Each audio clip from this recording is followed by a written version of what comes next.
آمنوا اتقوا الله حق تقاته ولا تموتن إلا وأنتم مسلمون.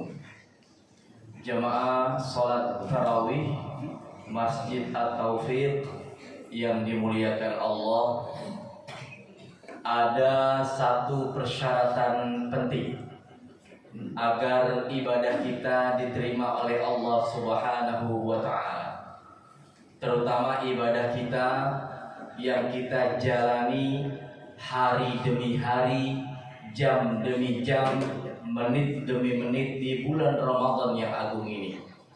Amat rugi manusia jika ibadahnya di bulan Ramadan ini tidak diterima oleh Allah. Dan satu syarat tadi amat penting untuk kita miliki agar ibadah kita diterima oleh Allah. Apa syarat itu? Syarat itu bernama ikhlas. Apa Pak? Ikhlas. Sebagaimana hadis qudsi yang berbunyi, ma ataqabbalu illa mabtughiya bihi wajhi. Tidak akan diterima amal seorang hamba tanpa berharap mencari ridha Allah saja. Akan tetapi jamaah, sebelum mencapai level ikhlas, kita perlu menapaki dua level sebelumnya. Yang pertama level ilmu, yang kedua level amal. Dan ketiga-tiganya ini terkumpul dalam sebuah perkataan yang indah dari seorang imam besar, imam madhab, yaitu al-imam Muhammad bin Idris Asy-Syafi'i.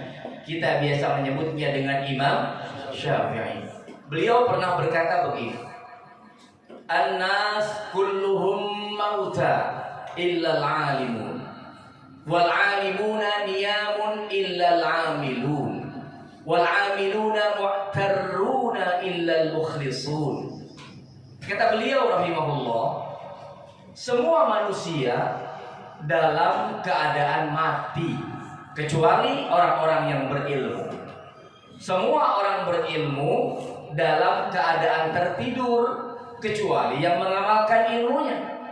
Dan semua yang mengamalkan ilmunya dalam keadaan tertipu kecuali yang mengamalkan ilmunya dengan ikhlas.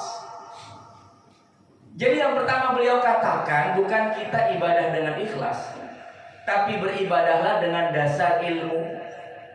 Sebab manusia dianggap mati jika tidak memiliki ilmu. Siapapun kita, kaya, miskin, tampan, jelek, jauh, dekat, pejabat, rakyat biasa, orang sehat, orang sakit, semuanya dianggap mati kecuali mereka memiliki ilmu. Makanya Imam An-Nawawi berkata, man arada dunya fa'alaihi bil ilm, wa man arada al-akhirah fa'alaihi bil ilm, wa man aradahuma fa'alaihi bil ilm. Siapa yang menginginkan kehidupan dunia, bahagia, sejahtera, miliki ilmunya. Siapa yang ingin kehidupan akhirat, bahagia, selamat, masuk surga, miliki ilmunya. Dan siapa yang ingin dua-duanya, dunia akhirat, miliki ilmunya. Tidak ada satu bidang kehidupan pun kecuali kita perlu ilmu. Betul? Coba. Kita bisa punya karir di kantor, ada ilmunya. Ibu-ibu bisa sukses memasak masakan yang lezat di rumah, ada ilmunya. Adik-adik bisa sekolah sampai tinggi, pakai ilmu. Semuanya ada caranya, semuanya ada ilmunya. Mohon maaf, saya boleh minum dulu? Nah, ilmu untuk supaya nggak seret itu adalah minum ya.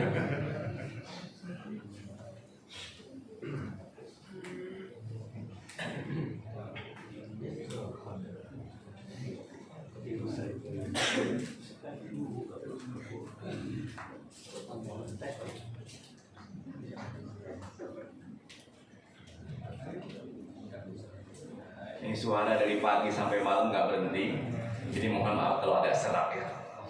Baik, kita lanjutkan. Contoh, puasa kita di bulan Ramadan pakai ilmu tidak? Pakai. Kalau nggak pakai ilmu, bisa tidak sah ibadah puasanya. Ada seorang nenek lagi puasa siang hari bulan Ramadan, Tiba-tiba dia sakit kepala, pusing. Maka dia pergi ke dapur, ambil sebutir Bodrex. Dia pikir yang membatalkan puasa itu makan dan minum. Kalau minum obat nggak batal puasanya. Dia minum itu Bodrex, padahal lagi puasa. Cucunya lihat, nenek kan lagi puasa, kok minum Bodrex, batal dong puasanya. Apa jawab si nenek? Itulah hebatnya Bodrex, dapat diminum kapan saja. Lagi puasa juga boleh maksudnya. Masya Allah. Nggak bisa, harus pakai ilmu. Ya, harus pakai ilmu. Kita baca Quran. Alhamdulillahi Rabbil Alamin. Segala puji bagi Allah, Tuhan semesta alam. Lalu ainnya kita ganti dengan hamzah. Alhamdulillahi Rabbil Alamin. Segala puji bagi Allah, rajanya segala penyakit. Berubah maknanya. Harus pakai ilmu. Ada seorang bapak punya anak perempuan. Rambutnya biasanya keriting. Tiba-tiba dia lihat satu hari anak perempuan itu rambutnya lurus. Ditanya sama bapaknya, "Nak, rambut kamu diapain? Kok jadi lurus? Biasanya keriting." Si anak menjawab, "Oh, bapak mah kuper. Makanya wawasan sedikit dong Pak. Ini namanya diri bonding." Betul ya Bu ya? Ya, diri bonding itu diapain Nak? Dijawab sama si anak, "Diri bonding itu artinya diluruskan Bapak." "Oh, diluruskan." Sore harinya si bapak pergi ke musola, pimpin sholat asar. Sebelum dia takbir, dia tengok kepada jemaah, kan biasa namanya imam. "Jemaah, tolong sapnya diri bonding ya." Masya Allah. Ya, ini yang pertama. Jadi kita nggak boleh ibadah, nggak boleh bekerja, nggak boleh melakukan apapun kecuali harus dengan dasar ilmu. Makanya kalau ada pengajian Ahad pagi biasanya, jangan pernah tidak hadir. Kesempatan emas untuk membekali ibadah kita, amal kita dengan ilmu yang benar. Itu yang pertama. Kemudian yang kedua,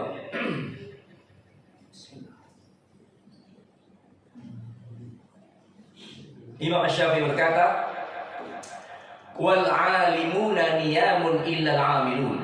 Semua yang berilmu dalam keadaan tertidur kecuali yang mengamalkan ilmunya. Jadi kita ngaji sudah nih, udah tahu ilmunya, tapi tidak diamalkan, maka dia seperti orang yang tertidur. Walaupun gelarnya kiai, profesor, habaib, ustadz, pejabat, profesor atau siapapun lah, kalau dia tertidur nggak bisa memberikan manfaat apa-apa. Begitulah orang kalau punya ilmu tidak diamalkan. Dan dengan berat hati harus saya sampaikan, di antara penyebab bangsa ini menjadi rusak hari ini, kalau ini dikatakan rusak, salah satu penyebabnya adalah orang terlalu banyak punya ilmu tapi ilmunya tidak diamalkan. Contoh, yang ditangkepin KPK itu orang bodoh, orang pinter. Orang pinter tahu ilmunya, nggak boleh makan uang rakyat tapi tetap dimakan. Berarti mereka punya ilmu tapi tidak diamalkan ilmunya. Begitu juga dalam kehidupan sehari-hari. Ini yang membuat kehidupan bertetangga menjadi renggang. Ya, tetangga dengan tetangga menjadi menjauh. Salah satunya karena mereka punya ilmu yang namanya tidak boleh hasad, ya, tidak boleh iri hati, tidak boleh dengki, tetapi kerjakan. Kalau bahasa mama dedehnya apa? SMS. Apa SMS? Senang melihat orang lain susah. Kalau dibalik, susah melihat orang lain senang. Lihat tetangga ganti handphone baru, demam. Ya. Tetangga beli AC baru, dia yang kedinginan. Besoknya tetangga beli motor baru, masuk rumah sakit. Ya, karena hasad. Di rumah sakit dengar lagi tetangganya beli mobil baru, dari rumah sakit kemana? Kemana? ICU dulu. Sabar. Ya, dari ICU dengar lagi tetangganya beli rumah baru, kira-kira kemana? Meninggal dunia. Allahu Akbar.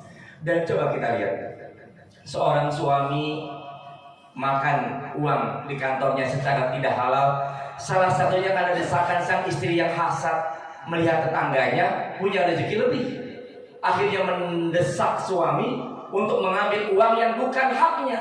akhirnya terjadilah yang harus terjadi, keburukan demi keburukan. Kenapa? Karena salah satu penyakit kita, hasad, menempel di dalam diri kita. Ada dua tetangga, sebut saja namanya Jaya dan Emeng. Dua tetangga, ini nggak pernah akur, nggak pernah rukun, selalu hasad satu dengan yang lainnya. Kalau si Jaya cat rumahnya warna hijau, si Emeng cat rumahnya warna hijau. Kalau tetangga si Jaya ya pasang pagar di depan rumahnya, si Emeng nggak mau kalah, pasang pagar di depan rumahnya. Satu hari pas 17 Agustus, si Jaya pasang spanduk di depan rumahnya. Tulisannya apa? Indonesia tetap jaya. Si Emeng panas, dia juga bikin spanduk. Kalau yang itu si Jaya Indonesia tetap jaya, si Emeng bikin spanduk tandingan Indonesia tetap Emeng. Allahu Akbar. Rusak ya Pak ya. Makanya punya ilmu harus diamalkan ilmunya. Yang ketiga, saya tadi dipesanin Ustaz 15 menit aja. Alhamdulillah kalau gitu ya. Baik, yang ketiga, 2 kali 15, kayak perpanjangan waktu sepak bola ya. Wal amiluna mu'tarruna illa mukhlisun. Semua yang mengamalkan ilmunya dalam keadaan tertipu kecuali orang-orang yang ikhlas. Jadi Pak, ngaji sudah, ta'lim sudah, mengamalkan ilmunya sudah, tapi masalahnya satu, mereka sering tertipu. Sudah Ustaz, sudah diamalkan ilmunya, tapi tidak dibalut, tidak dibekali dengan keikhlasan untuk mencari ridho Allah semata. Hari ini apa sih orang yang nggak laporan di handphone ya? Dikit-dikit bikin status, iya nggak? Semuanya bikin status. Kalau dulu kita makan bersama diajarin sama orang tua baca doa. Hari ini kita makan bersama, yang pertama kali dilakukan apa? Foto dulu makanannya. Masya Allah. Makanya ini tantangan keikhlasan paling rumit hari ini, kan ada benda yang satu ini. Apa namanya ini? Apa namanya ini? Setan gepeng. Allah, syaitan ya, Masya Allah. Dia, Masya Allah. Ada seorang anak muda bikin status di Facebook, bahasa gaul. Gue sih cuma pengen bilang, yang namanya ibadah nggak perlu bilang-bilang. Udah ya gitu aja, gue menerusin lagi baca Quran. Lucu kagak? Lucu. Ada anak muda biasa sholat sendirian, ngebut cepat. Kalau kita kan habis sholat Allahumma antas salam, kalau dia Allahumma lantas jalan. Satu hari dia sholat di masjid, di sebelahnya ada punten calon mertua. Biasa sholat cepat, tiba-tiba jadi apa? Jadi lama sholatnya. Gara-gara apa? Ada calon mertua di sebelah, berharap mendapat perhatian dari calon mertua. Maka tiba saja sholatnya jadi panjang dan khusyuk. Bacaannya pun jadi tiba-tiba fasih. Ya, biasanya kalau takbir Allahu Akbar, ini enggak. Ya, tengok dulu dia. Allahu Akbar. Bismillahirrahmanirrahim. Semua tahsinnya dipakai. Selesai sholat biasanya langsung pergi. Ini tumben-tumben dia baca doa. Dia baca semua doa yang dia hafal, berharap calon mertua memperhatikannya. Kalau kita kan kalau sudah apa Pak? Rabbana atina fid dunya hasanah, selesai Pak. Kalau dia enggak Pak, sudah Rabbana atina fid dunya hasanah wa fil akhirati hasanah wa qina adzabannar. Allahumma barik lana fima razaqtana wa qina adzabannar. Bismika Allahumma amut wa ahya. Allahumma inni a'udzubika minal khubuthi wal khaba'ith. Masuk WC dia baca sama. Berat ya Pak ya? Berat. Makanya kita berdarah-darah bersama-sama belajar untuk menjadi orang-orang yang ikhlas. Dan tentu saja ibadah kita apapun bentuknya, wabil khusus di bulan Ramadan, yang mana tahu ini jadi Ramadan terakhir kita, memerlukan bekal keikhlasan yang banyak. Murni semua ibadah hanya untuk Allah Subhanahu wa ta'ala. Demikian, mudah-mudahan bermanfaat. Aqul qouli hadza wa astaghfirullah li wa lakum. Assalamualaikum warahmatullahi wabarakatuh. Waalaikumsalam.